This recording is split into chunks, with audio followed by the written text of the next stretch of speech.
हल्द्वानी में नजुल भूमि पर अतिक्रमण हटाने गई प्रशासन की टीम पर कुछ अराजक तत्वों ने हमला कर दिया, जिसके बाद बवाल बढ़ गया, जिसमें 6 लोगों की मौत हो गई, जबकि 100 से अधिक पुलिसकर्मी घायल भी हो गए। वहीं हल्द्वानी में इंटरनेट सेवा बंद है और वहीं आज डीएम नैनीताल ने प्रेस कॉन्फ्रेंस कर मामले की पूरी जानकारी दी है। क्या था पूरा मामला, आइए सुनते हैं। तो इन स्ट्रक्चर्स पर नोटिस चस्पा करे गए और खुद से ही अपना अतिक्रमण 3 दिन के अंदर हटाने के निर्देश दिए गए। 3 दिन के अंदर अतिक्रमण न हटाए जाने की दशा में या तो अपने अभिलेख प्रस्तुत करेंगे जिससे स्वामित्व सिद्ध हो सके, या तो हटाएंगे, अदरवाइज नगर निगम द्वारा हटा दिया जाएगा। ये बिल्कुल क्लियर इंस्ट्रक्शंस संबंधितों को 30 तारीख को दे दिए गए थे। उसके बाद 4 तारीख की तिथि निर्धारित करी गई, जिसमें 3 तारीख को काफी ज्यादा मात्रा में जो प्रतिनिधि गण हैं, जो भी हितधारक लोग हैं, आसपास के क्षेत्रों के रहने वाले लोग हैं, वो संभ्रांत लोग नगर निगम के सभागार में आए और हमारी टीम के साथ चर्चा करी। उन्होंने काफी सारे विधिक बिंदु रखे,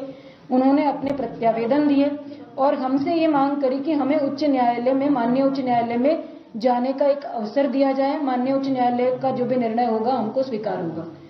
उसके बावजूद जब हमने समय नहीं दिया, क्योंकि हम ऑलरेडी समय दे चुके थे,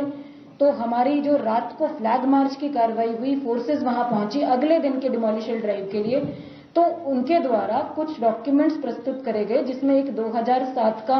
एक ऑर्डर था। 2007 में माननीय उच्च न्यायालय के द्वारा जिलाधिकारी नैनीताल को एक ऑर्डर किए गए थे किसी प्रार्थना पत्र के डिस्पोजल के लिए पर्टिकुलर परिसंपत्ति के संबंध में। उसका जब हम लोगों को वो कागज रिसीव हुआ, तो उस कागज की, उस आदेश की सैंक्टिटी को सुरक्षित रखते हुए, उसका सम्मान करते हुए हमारे द्वारा अपने कार्यालय से उसकी पत्रावली ट्रेस कराई गई और ये वेरीफाई किया गया कि इसका डिस्पोजल क्या 2007 से लेकर 2024 तक किया गया या नहीं किया गया। उसका डिस्पोजल की जब विधिक स्थिति स्पष्ट नहीं हुई, तो जल्दबाजी में डिमोलिशन ड्राइव न करके उसको उस दिन रोक दिया गया, ताकि संबंधित पक्षों को वैधानिक कार्रवाई करने का पर्याप्त अवसर दिया जा सके। किसी भी प्रकार की जल्दबाजी में ऐसी कोई कार्रवाई ना हो जो विधि विरुद्ध हो या लीगल प्रोसेस अपनाकर ना करी जाए। ये हमने एक्टिविटी को रोका गया। मदरसा जिसको कहा जा रहा है, उस भवन को सील कर दिया गया। सभी की सहमति ली गई, वो हमारे पोजीशन में था, नगर निगम के एडमिनिस्ट्रेशन के पोजीशन में था। पीएसी वहां पर पोस्टेड थी। किसी भी व्यक्ति का उसमें कोई अहित होने की संभावना नहीं थी। कोई उसके अंदर रह नहीं रहा था, कोई बेघर नहीं हो रहा था, किसी का घर, आवास स्थान उसमें इन्वॉल्व नहीं था। That was a structure which was illegal. और उसको डिमोलिश करने से पहले जितनी भी विधिक प्रक्रियाएं हो सकती हैं वो पूर्ण करी गई। जब हमने अगले दिन 2007 के ऑर्डर का डिस्पोजल किया नेक्स्ट डे अपने कार्यालय में, उसके बाद इस बीच में संबंधित पक्ष के द्वारा माननीय उच्च न्यायालय से नोटिस पर स्टे लगाए जाने की डिमांड करी गई। माननीय उच्च न्यायालय ने 2 दिन सुनवाई करी और दूसरे दिन सुनवाई में ये निर्देश दिए कि जो याचिकाकर्ता पक्ष है उनको किसी भी प्रकार की राहत दिए जाने से मना कर दिया गया। जो हम लोगों को जो माननीय उच्च न्यायालय से हमारा कम्युनिकेशन का माध्यम होता है अपने सरकारी एडवोकेट्स के थ्रू, उनके थ्रू कम्युनिकेट हुआ प्रॉपर इन राइटिंग के ओरल ऑर्डर्स में किसी भी प्रकार का रिलीफ संबंधित पक्षों को माननीय उच्च न्यायालय के द्वारा नहीं दिया गया है। तो ये मूवमेंट हम लोगों ने, क्योंकि हमारी प्रिपरेशन तो 3 दिन पहले ही कंप्लीट हो गई थी डिमोलिशन ड्राइव की, हमारी टीमें 3 दिन पहले से डिमोलिशन ड्राइव के लिए तैयार थी, तो हमने डिमोलिशन ड्राइव शुरू करने का निर्णय लिया।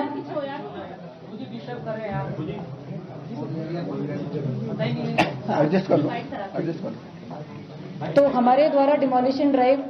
जो है कंटिन्यू करने का निर्णय लिया गया, क्योंकि किसी भी प्रकार का स्टे संबंधित परिसंपत्ति पर नहीं था, किसी व्यक्ति का कोई अधिकार नहीं था। सामान्य रूप से एक विधिक प्रक्रिया अतिक्रमण हटाए जाने की अलग अलग क्षेत्रों में चल रही है, तो इस क्षेत्र में भी करी गई। इसको हमारी टीमें मूव हुई, हमारे रिसोर्सेज मूव हुए, किसी को कोई नुकसान नहीं पहुंचाया गया, किसी को प्रोवोक नहीं किया गया, किसी को जो है उकसाने की कोशिश नहीं करी गई, किसी भी प्रकार की कोई ऐसी एक्टिविटी करने की कोशिश नहीं करी गई जिससे कि जन संपत्ति की हानि हमारी टीमों के माध्यम से या प्रशासन या पुलिस के माध्यम से हो। पीसफुली डिमोलिशन ड्राइव शुरू हुआ। प्रिवेंशन के लिए फोर्स लगाई गई, अतिक्रमण की कार्रवाई के लिए जितनी फोर्स रिक्वायर्ड होती है वो लगाई गई, लेकिन कुछ अराजक तत्वों के द्वारा अनप्रोवोक्ड, अनहार्म्ड, अनटच्ड तरीके से पूरी कार्रवाई होने के बाद भी बड़ी मात्रा में with in half an hour इकट्ठा होकर जो है हमारी जो टीमें हैं नगर निगम की, उन पर पहला अटैक किया गया पत्थरों के माध्यम से। पत्थर बरसाने शुरू करे गए चारों तरफ, जो छतें हैं उनके माध्यम से। मैंने आपको 30 तारीख की फुटेज दिखाई, किसी छत पर कोई पत्थर नहीं था।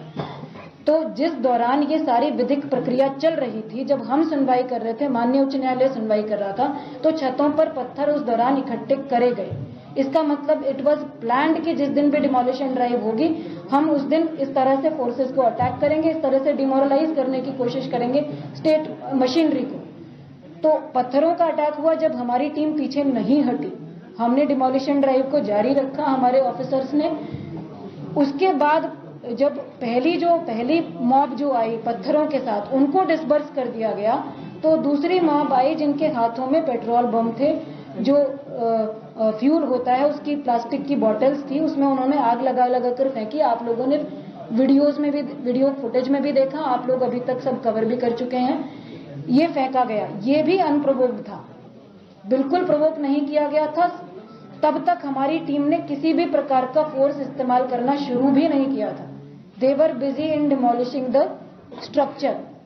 और protecting themselves, protecting the state government machinery. तो उसके बाद जब पेट्रोल बम आगजनी की घटनाएं शुरू हुई और उसके बाद भी टीमें पीछे नहीं हटी, तो थर्ड स्टेप में उस मॉब जो था, अराजक तत्व, उनके द्वारा थाने का घेराव किया गया। थाने में हमारे मजिस्ट्रेट थे, हमारे पुलिसकर्मी थे, हमारे ऑफिसर्स थे, हमारी कुछ मशीनरी थी, टीमें थी, असला था, बहुत सारी चीजें थी। तो थाने को घेरा गया, थाने के अंदर जो लोग बैठे हुए थे उनको बाहर नहीं निकलने दिया गया, उन पर पहले पथराव किया गया, फिर पेट्रोल बम फेंके गए, थाने के बाहर खड़े वाहनों में आग लगा दी गई। उसका जो धुआं था आगजनी का, वो धुआं सारा थाने में भर गया और अंदर जो ऑफिसर्स थे उनको सफोकेशन होने लगा। तो पहले अनाउंस करा गया, आंसू गैस के गोले छोड़े गए, अनाउंस करा गया लाउड स्पीकर पर कि आप लोग डिस्पर्स हो जाएं, अन्यथा हमको बल प्रयोग करना पड़ेगा। उसके बाद पानी की बौछार भी अग्निशमन के माध्यम से करी गई ताकि उस आग को बुझाया जा सके और जो लोग अंदर फंसे हुए हैं उनको सफोकेशन से बचाया जा सके, ये भी किया गया। उसके बाद भी जब वो मॉब डिस्बर्स नहीं हुआ, तो कुछ जगह से ये सूचना आई कि जो रिवॉल्वर होते हैं या वैध या अवैध है, वो सब जांच का विषय है। जो भी असलहे हैं, जो भी आर्म्स हैं, उनके माध्यम से कुछ फायरिंग स्टार्ट करी गई थाने पर डायरेक्टली, थाने में अंदर जो टीमें थी उन पर डायरेक्टली। उसके बाद जो है फोर्स इस्तेमाल करने के आदेश दिए गए, कर्फ्यू इम्पोज करा गया, फायर ओपन करने के आदेश दिए गए, कमर के नीचे फायर ओपन करने का हमारे स्थानीय मजिस्ट्रेट ने वहां ऑर्डर किया। इस स्थिति को देखते हुए, हमारी टीमों की सुरक्षा को देखते हुए, उसमें फोर्स हमारा जो मैक्सिमम यूज हुआ वो थाने के प्रोटेक्शन में यूज हुआ। बाकी जगह पर ज्यादा फोर्स यूज करे बिना सिर्फ अपने आप को असर्ट करते हुए, अपने आप को प्रोटेक्ट करते हुए ही एरिया को बचाया गया। जैसे ही थाने से इन लोगों को डिस्बर्स किया गया जो अराजक तत्व थे और वहां उपद्रव मचा रहे थे और लोगों की जान लेने की कोशिश कर रहे थे, थाने से डिस्बर्स करने के तुरंत बाद एक क्षेत्र पड़ता है गांधीनगर, आप सब लोग जानते हैं। इस मॉब के द्वारा उस क्षेत्र को घेर लिया गया। गांधीनगर के क्षेत्र में मिश्रित आबादी है, वहां सभी धर्मों के, सभी कम्युनिटीज के लोग रहते हैं, कोई एक विशेष समुदाय वहां निवास नहीं करता है। उस क्षेत्र को घेरा गया, उससे भी टेरराइज करने की जो है कोशिश करी गई। और संवाददाता अरुण सैनी हमारे साथ लाइव जुड़ गए हैं। अरुण, अभी ये जिस तरह की घटना हुई उसमें डीएम भी का भी वक्तव्य आप सुन रहे थे, क्योंकि डीएम का साफ तौर पर कहना है कि ये पहले से ही प्लानिंग थी। जी विशाल, जो बनबुलपुरा में जब पूरी हिंसा हुई है और जिस तरीके से जो कल पूरी घटना वहां पर हुई और एक भयानक स्थिति जो है वहां पर पैदा हुई, इस तरीके से जो है हालांकि पुलिस प्रशासन की टीम का कहना है कि जिस तरीके से आज डीएम वंदना सिंह ने जो है प्रेस वार्ता की, उन्होंने कहा है कि ये पहले से ही प्रस्तावित था और पहले से ही तैयारी उनके द्वारा जो उपद्रवी है उनके द्वारा की गई। जो भी पुलिस की नगर निगम की टीम वहां पर पथराव करने, मतलब अतिक्रमण करने के लिए, हटाने के लिए आएगी तो उन पर जो है पथराव किया जाए। इस तरीके से जो है लगातार वहाँ पर पहले चेकिंग भी की जा रही थी और जो तमाम स्थितियों का जायजा भी लिया जा रहा था। उस वक्त जो है वहाँ पर पत्थर वो छतों पर नहीं थे, लेकिन एक जब सुनवाई हुई तो उसके बाद वहाँ पर पत्थर छतों पर इकट्ठा किए गए और साफ तौर पर यही था कि जब भी चेकिंग टीम आएगी तो उसके द्वारा उन पर जो है पत्थर फेंके जाए और ये जो टीमों में कार्रवाई है उससे जो है प्रशासन की टीम को जो है रोका जाए। तो इस तरीके की जो पूरी घटना वहाँ पर हुई है, जिससे कि में करीब कई लोग घायल भी हैं और ऐसे में जो उनका इलाज अस्पताल में चल भी रहा है। और स्थिति को देखते हुए ही जो है आज स्कूल बंद किए गए हैं, आंगनबाड़ी केंद्र बंद किए गए हैं, जिससे कि जो शांति प्रिय माहौल है वो कायम किया जा सके और शांति वहाँ पर बनाई रखी जा सके। तो वहीं मुख्यमंत्री पुष्कर सिंह धामी ने कल भी जो है एक उच्च स्तरीय बैठक की थी और आज भी जो है मुख्यमंत्री पुष्कर सिंह धामी ने उच्च स्तरीय बैठक की है, जिसमें कि जो वर्तमान स्थिति हल्द्वानी की है उसका जो है पूरा जायजा मुख्यमंत्री पुष्कर सिंह धामी ने लिया है। और मुख्यमंत्री पुष्कर सिंह धामी ने साफ तौर पर यह भी कहा है कि जिन्होंने भी वहां पर उपद्रव किया है या जिन्होंने भी हिंसा वहां पर फैलाई है उनके खिलाफ जो है कठोर से कठोर कार्रवाई की जाएगी। अरुण आप बने रहिए हमारे साथ, पंकज सक्सेना भी हमारे साथ जुड़े हुए हैं। पंकज, अभी किस तरह की वहां पर अपडेट मिल पा रही है, क्योंकि डीएम ने भी प्रेस कॉन्फ्रेंस करके बताई है कि क्या कुछ घटना थी, किस तरह से ये पूरा माहौल हुआ, अभी के हालात क्या कुछ है वहां पर?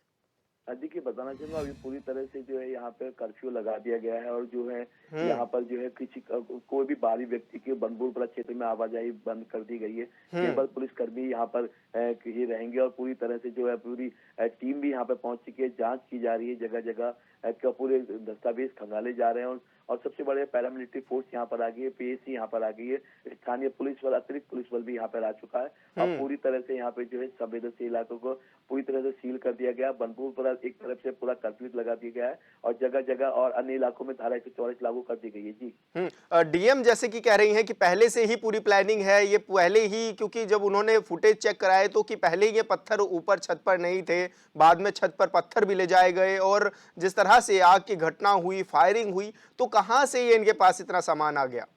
देखिए मैंने पहले भी बताया था कि पूरी प्लानिंग थी, क्योंकि जब हम लोग वहाँ पहुंचे थे, पूरी टीम वहाँ पर पहुंची थी, एचएनएन की टीम भी वहाँ पहुंची थी, तो वहाँ पे सिर्फ हल्का फुल्के बल प्रयोग किया गया, लेकिन उनकी प्लानिंग थी कि शाम होते ही, क्योंकि ध्वस्तीकरण करने में टाइम लगेगा, क्योंकि 3 साढ़े 3 बजे उनकी पूरी प्लानिंग थी और शाम होते ही उन्होंने जो है सबसे पहले लाइट को काटा, लाइट काटने के बाद फिर उन्होंने वहाँ पे पथराव किया, जिसके उनकी पूरी प्लानिंग नहीं होती। छत में पत्थर आने का मतलब ही क्या होता है? पेट्रोल बम फेंके जा रहे थे, पेट्रोल बम पहले से बना के रखे गए थे, तो इसका मतलब साफ तौर से होता है कि पूरी प्लानिंग यहाँ पे की गई थी। प्लानिंग के तहत ये पूरी घटना को अंजाम दे गया। फिलहाल पुलिस जो मास्टरमाइंड है इसकी उसकी तलाश कर रही है, उसकी ठीक है, उसकी तलाश कर रही है, उसकी जांच की जा रही है। जो भी मास्टरमाइंड होगा उसको बख्शा नहीं जाएगा। जी पंकज, अल्मोड़ा में मंत्री का दौरा रहना था रेखा आर्या का, लेकिन वो स्थगित हो गया, तो क्या लग रहा है कि क्या उनका हल्द्वानी आना हो सकता है? देखिए इसमें कई डॉक्टर यहाँ पर कई मंत्री यहाँ पर आ रहे हैं, कई विधायक यहाँ पर आ रहे हैं, उच्च नेता भी यहाँ पर पहुंच रहे हैं सारे। जैसे कल रात भी यहाँ पे जो पत्रकार घायल हुए थे, जितने भी विधायक थे, स्थानीय नेता, सभी अस्पताल में पहुंच रहे थे, हाल चाल जाना, हमसे भी मिलने अस्पताल में कई मंत्री लोग, कई स्थानीय नेता, मेयर भी पहुंचे थे, जिला पंचायत अध्यक्ष भी पहुंची थी। तो कई ने सारे के सारे यहाँ पर जितने भी जो है जो राजनीतिक दौरे थे रद्द कर दिए गए और अधिकांश लोग जो हल्द्वानी पहुंचने की कोशिश कर रहे हैं। अच्छा, अभी क्या किसी और तरह की कुछ दिक्कतें आ रही हैं वहां पे, जिस तरह से पूरी तरह से, क्योंकि इंटरनेट सेवा भी बंद कर दी गई है और अभी कर्फ्यू लगाया गया है? देखिए जो इंटरनेट सेवा जो पूरी तरह से इसलिए बंद करी, कोई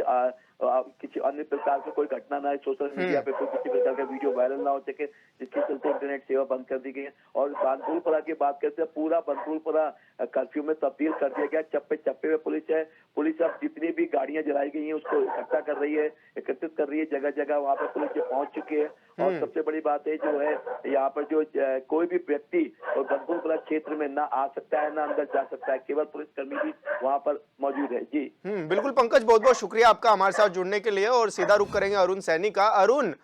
मुख्यमंत्री ने हाल फिलहाल में बैठक भी बुलाई थी और दिशा निर्देश भी दिए हैं, और जैसा कि आप लगातार बता रहे हैं कि अब देहरादून में भी अलर्ट है, देहरादून के कई इलाकों में अलर्ट रखा गया है, तो ऐसे में पूरा उत्तराखंड की अगर हम बात करें तो किस तरह का माहौल है और पुलिस बल किस तरह से तैनाती पा गया है? जी विशाल, जिस तरीके से जो है बनबुलपुरा में जो हिंसा हुई है उसके मद्देनज़र जो है पूरे उत्तराखंड में जो ऐसे संवेदनशील इलाके हैं, जो वहाँ पर जो है तमाम जो ऐसे संवेदनशील जिले हैं वहाँ पर लगातार पुलिस प्रशासन भी अलर्ट मोड पर है। और देहरादून की ही बात करें तो देर रात जो है एसएसपी अजय सिंह द्वारा और डीएम सोनीका द्वारा भी जो है लगातार गश्त की गई और लगातार चेकिंग अभियान भी चला, जब कहीं कुछ ऐसी चीज़ तो नहीं है ताकि जो घटना वहाँ पर हुई है, जो हिंसा हल्द्वानी में हुई है, उसका असर कहीं देहरादून में तो नहीं पड़ रहा है, यहाँ पर कोई ऐसी स्थिति उत्पन्न ना हो, इसके लिए पुलिस जो है लगातार अलर्ट है। लेकिन अभी तक की जो पूरे उत्तराखंड की अगर बात करी जाए तो किसी भी बनभूलपुरा को छोड़कर अभी ऐसी कोई स्थिति नहीं है कि जहाँ पर कुछ ऐसी चीज़ें सामने आई हो। लेकिन बनभूलपुरा में भी जिस तरीके से जो है पुलिस प्रशासन लगातार अलर्ट मोड पर है और डीएम नैनीताल वंदना सिंह ने भी जो है जिस तरीके से प्रेस वार्ता की उन्होंने भी कहा है कि शांति प्रिय माहौल वहाँ पर कायम किया जा रहा है और लगातार शांति बनाए रखने की सभी से अपील की जा रही है और जो उपद्रवी है उनकी पहचान भी लगातार की जा रही है, उनका चिन्हीकरण भी किया जा रहा है और जो भी इसमें सम्मिलित है या जिसने भी ये हिंसा फैलाने की कोशिश की है या जिसके द्वारा भीड़ को उकसाया गया है, जिसने भी हिंसा में जिसका भी अहम रोल है उसके खिलाफ कठोर से कठोर कार्रवाई की जाएगी। और मुख्यमंत्री पुष्कर सिंह धामी ने भी पुलिस को साफ तौर पर निर्देश दिए हैं कि जो भी जिसने भी उपद्रव फैलाने का काम किया है उसके खिलाफ कठोर से कठोर कार्रवाई की जाए और जो अगर कोई भी उपद्रव वहां पर अब फैलाता है तो ऐसे में उन्हें पैर पर गोली मारने के निर्देश भी वहां पर दिए गए हैं, जिससे कि कोई भी ऐसी माहौल वहां पर उत्पन्न ना हो जिससे कि ये जो हिंसा वहां पर हुई है और ज़्यादा भड़क सके या कोई सांप्रदायिकता जो है वहां पर माहौल ऐसा उत्पन्न हो। तो इस तरीके की पूरी तमाम अलर्ट मोड पर प्रशासन इस वक्त दिखाई दे रहा है और अभी जिस तरीके से डीएम नैनीताल द्वारा बताया जा रहा है कि अभी स्थिति वहां पर सामान्य है। जो गाड़ियां जलाई गई है, जो वहां पर आगजनी की घटना हुई है, उन सभी को जो है कवर किया जा रहा है और ऐसे में जो है आगे कोई भी स्थिति उत्पन्न ना हो इसके लिए पूरी जो है पुलिस प्रशासन की टीम अलर्ट मोड पर है और लगातार जो है पुलिस प्रशासन के द्वारा वहां पर तैनाती है और जिस तरह पीएससी भी वहां पर बुलाई गई है। तो ऐसे में शांति प्रिय माहौल बनाने की पूरी कोशिश जो है पुलिस प्रशासन द्वारा फिलहाल वहां पर की जा रही है। अरुण, मेरा एक सवाल ये भी है कि जिस तरह से देखा जाता है कि एलआईयू की बड़ी अहम भूमिका होती है, लेकिन यहाँ पर भी एलआईयू फेल साबित हो रही है क्योंकि एलआईयू की रिपोर्ट कभी आई ही नहीं, क्योंकि इस तरह के जो हालात हुए वहां पर एलआईयू को पहले से ही ये स्थिति भाप लेनी चाहिए थी। अब दूसरा ये कि जिस तरह से उपद्रवियों ने ये पूरा तांडव मचाया और ऐसे में उपद्रवी पकड़े भी गए हैं, तो किस तरह से उनसे पूछताछ भी की जाएगी? क्या कुछ प्लानिंग इनके द्वारा की गई है प्रशासन की?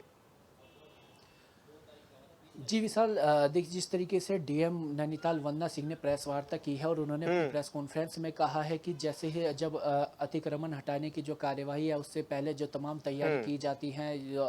आसपास की जो है तमाम लोकेशंस को चेक किया जाता है, कहीं ऐसी कोई चीज़ तो नहीं है या कोई उपद्रव की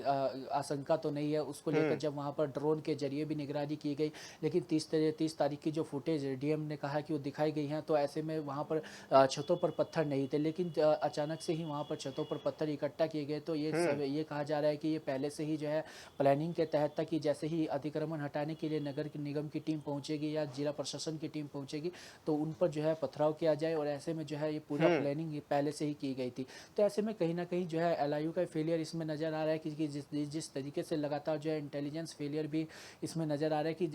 जो पत्थरबाजी है वो कैसे हुई, अचानक से कैसे ये वहां पर पत्थर पहुंचे, कैसे वहां पर पेट्रोल बम पहुंचे, तो ये तमाम ऐसी ये चीजें। बिल्कुल अरुण, कहा जा सकता है कि ये जिस तरह से पूरा प्रकरण हुआ, आपका बहुत बहुत शुक्रिया। और सीएम धामी का व्यक्तित्व आपको सुनाते हैं कि वो क्या कुछ कह रहे हैं पूरे प्रकरण में।